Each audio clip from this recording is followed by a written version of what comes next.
Welcome back, friends. I'm glad you could come back and join us for this segment. It's really kind of important. I spend a lot of time in cemeteries, as you can see from the Facebook page and from some of the shows. And sometimes you come to the cemetery, you see stones and things, and they're very pretty and they're very ornate, but you don't really know who's behind them. And that's the best thing about some of these stones. When you really pay attention, it tells you a lot about the people that were here. And I found that as I started doing the history, the more I found out about these people, the more they weren't just stones, and they turned into real living people in my mind that then I could relate to in hopes to maybe someday learn from. One of the people I want to talk to you about today real quick this is Miss Amelia File, Mrs. Amelia File. Her maiden name was Amelia Kump. She was born in Pennsylvania in 1840. Come to find out through some other censuses and things that she was actually living with the File family to keep house or for them back in that day. And then shortly after is when she married Mr. File. They then came to Florida.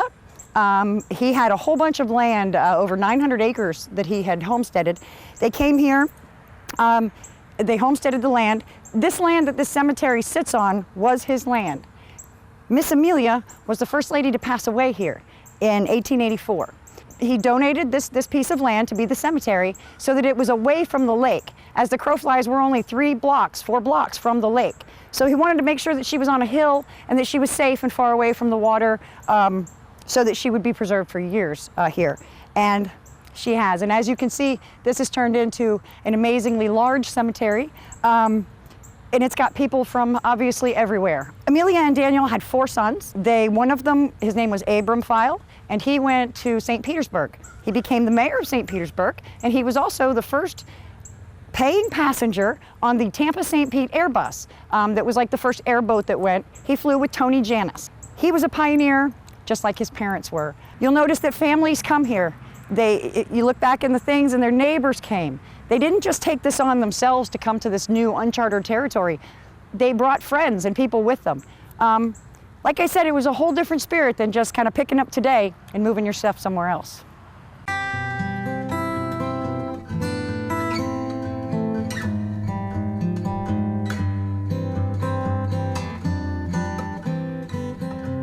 Another one of the pioneer families that is very near and dear to my heart also is the Puckett family.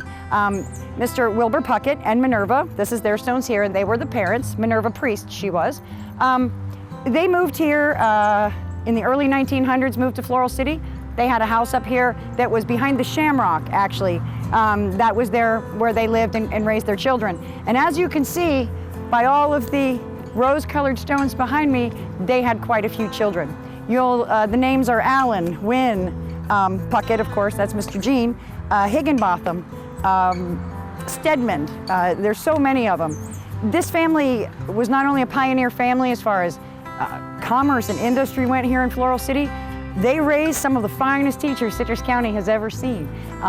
4, I believe, of the women that are here were teachers. Miss Vivian Higginbotham, she was a postmaster. After she came back from serving in the service, she became the postmaster of Floral City.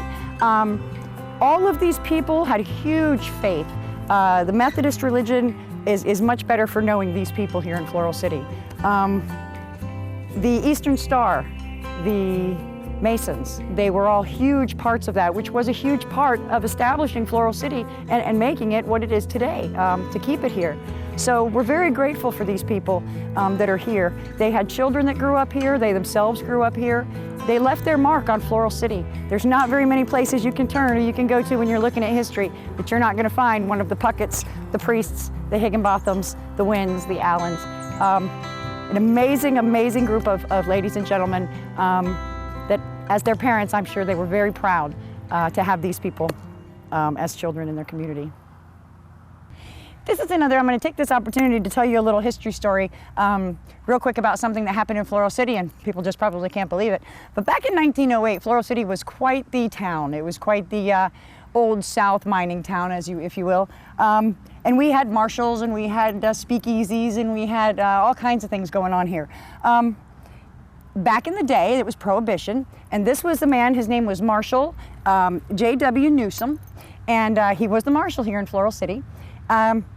He was after a man named Mr. Griffin, who was a big man here. He had a speakeasy called the Lobby, and there were a lot of things happening that just weren't right and shouldn't have been happening. So when Mr. Newsom went to find out about this and call this Mr. Griffin on it, he was cornered in the bar and he was shot and killed. Two of the gentlemen got away. One of them both of them were apprehended and actually hung. And Mr. Griffin was told he needed to leave town by morning or he would not be leaving alive. So Mr. Griffin took off to Tampa and was never seen or heard from again that we know of. So, but this was a man who, not only was he a person here in Floral City, he had a family, he had children. He stood up for the right in what, you know, in a town that was very lawless back then. He stood up for what he felt was right, and unfortunately, he paid with his life. But we're really glad that he's still here to look out for our town. So, this is Mr. Newsom. This is a stone that you don't see very often, but when you do see them, it made me stop and take a look at it, take a picture, and then go home and research it a little bit. This is called the Woodsman of the World Memorial. It is somehow related in with the Masonic orders and things like that. Basically, it was a life insurance policy that these people would take out, and it was somewhat of a brotherhood. And then when they passed away, they were sure that they would get a stone like this and that they would be taken care of. They had their choice of 2 or 3 different stones. And if you pay close attention to them, all of these stones have different things on them. And they all mean something different. Just the cemetery stone alone can tell you a lot about the person, a lot about their culture, their religion, their history, their family. So it's not just a stone that sits here to mark a life, because you know, you'll see in there that little dash that's in the middle of the 2 dates. Our entire life is right there within that dash. So I hope today that I've given you an idea that maybe some of these dashes are bigger than this, that they do envelop communities and families and lives well lived. So when you're at the cemetery, you know, take a gander around. You just never know what you're going to find when you're at a cemetery. So I'd like to thank you all, friends, for coming today. I'd really like to thank you for coming to the show and seeing our pioneers and enjoying Floral City that we get to enjoy every day. I also wanted to thank Nicholas Ford, as they're our wonderful sponsor, and they keep us on TV and keep us going, and we're grateful that they are a Floral City family. I'm grateful to Mr. Bassett, H.D. Bassett, and a big thanks to he and to Bob Metz, also to Pat and John Zellner. These are people that I had the privilege of growing up with and learning from. They weren't my family, but because I lived in Floral City, they took me in as part of their own, and they taught me just like they would have if I was their own. So I want to thank you for coming.